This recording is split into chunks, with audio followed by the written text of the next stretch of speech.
एक बार जंगल में कबीले के सरदार अक्का अपने कबीले वालों के साथ बैठे थे। उनकी चर्चा का विषय झील के पास वाला दलदल था। घने जंगलों की तरफ कोई न जाने पाए। वो झील वाला इलाका मौत का कुआं है, वहां शैतानों का निवास है। उस हरे भरे इलाके में भयानक आकृति वाले कई शैतान घूमते रहते हैं। उस गहरी झील के पानी के भीतर भी खतरनाक जीव हैं। जितना ही उस दलदल के बारे में सुनता हूं, मेरी उत्सुकता बढ़ती ही जा रही है।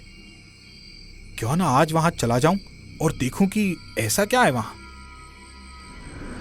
झुमरू अपनी नाव पर बैठकर उस झील के किनारे पहुंच गया। मेरे कबीले वालों ने इधर आने को मना कर रखा है, फिर भी देखता हूं। झुमरू को अंधेरे से घिरे हुए उस क्षेत्र में घुसते हुए जरा भी डर नहीं लग रहा था। वो अपनी नाव को खेते हुए पानी में घुसा। तभी उसे पानी में कुछ हलचल दिखी। इस पानी में जरूर कोई बड़ी मछली होगी। अपना भाला निकाल लेता हूं। इसे मारकर अपने कबीले के लोगों को दिखाऊंगा। एकाएक उसकी नाव धुंध और गाढ़े पानी में जम सी गई। वो भाला उठाकर शिकार करने के लिए तैयार हो गया। तभी उसकी नजर पानी में उभरते विशाल दैत्य की शक्ल जैसी एक अजीब सी चीज पर पड़ी, जो धीरे धीरे उसकी नाव की ओर बढ़ रही थी। उसको देखकर वो भयभीत हो गया। उसी समय पानी में से रोशनी की 2 किरणें चमकी। अरे बाप रे, ये कितना भयानक जीव है। यहाँ से भाग निकलना ही अच्छा होगा। रोशनी पास आती जा रही थी। झुमरू के होश गुम हो गए। उसने तेजी से अपनी नाव पीछे की ओर खेना शुरू कर दिया। वो विशालकाय आकृति पानी से बाहर उभरी। पानी का एक तेज फव्वारा उसके मुंह से फूटा और उसकी नाव पलट गई। झुमरू गहरे पानी में गिर गया। इससे किसी तरह बाहर निकलना होगा। झुमरू एक अच्छा तैराक था। उसने सांस रोककर एक डुबकी लगाई और पानी में तैरने लगा।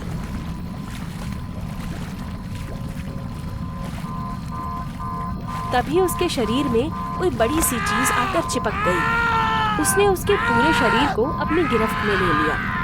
उसको अपनी बाहें टूटती सी महसूस हुई। उसने कमर में खोसा हुआ शिकारी चाकू निकाल लिया और रोशनी फेंकती हुई जगह पर वार कर दिया, जिससे उसकी पकड़ ढीली पड़ गई। बड़ी मशक्कत के बाद झुमरू उसकी पकड़ से छूट गया। किसी तरह गिरता पड़ता वो किनारे पहुंच गया। ओह, वाकई ये शैतानी इलाका है। आज के बाद कभी इधर नहीं आऊंगा।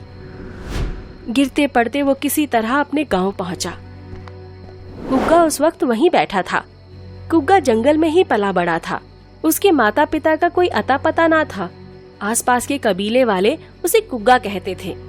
सरदार ने झुमरू की घबराई हुई हालत देखकर, क्या बात है बेटे, तुम इतने घबराए हुए क्यों हो?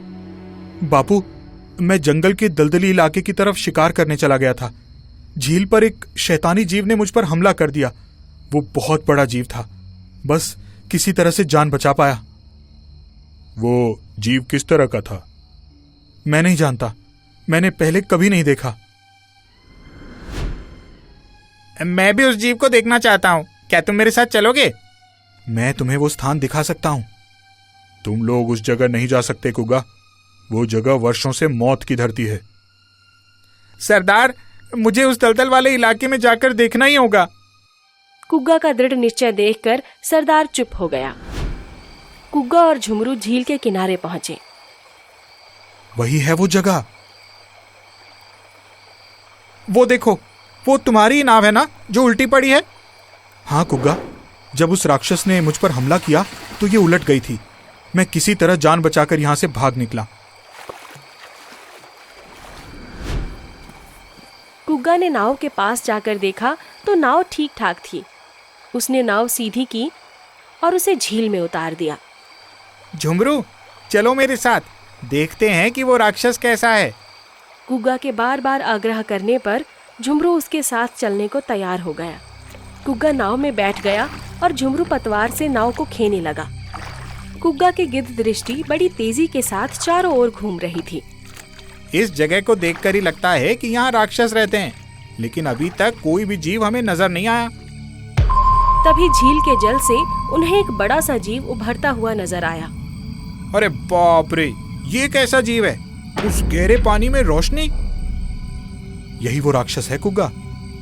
कुग्गा नाव से कूदने के लिए तैयार हो गया। नहीं नहीं, तुम उस राक्षस से अकेले नहीं लड़ सकते।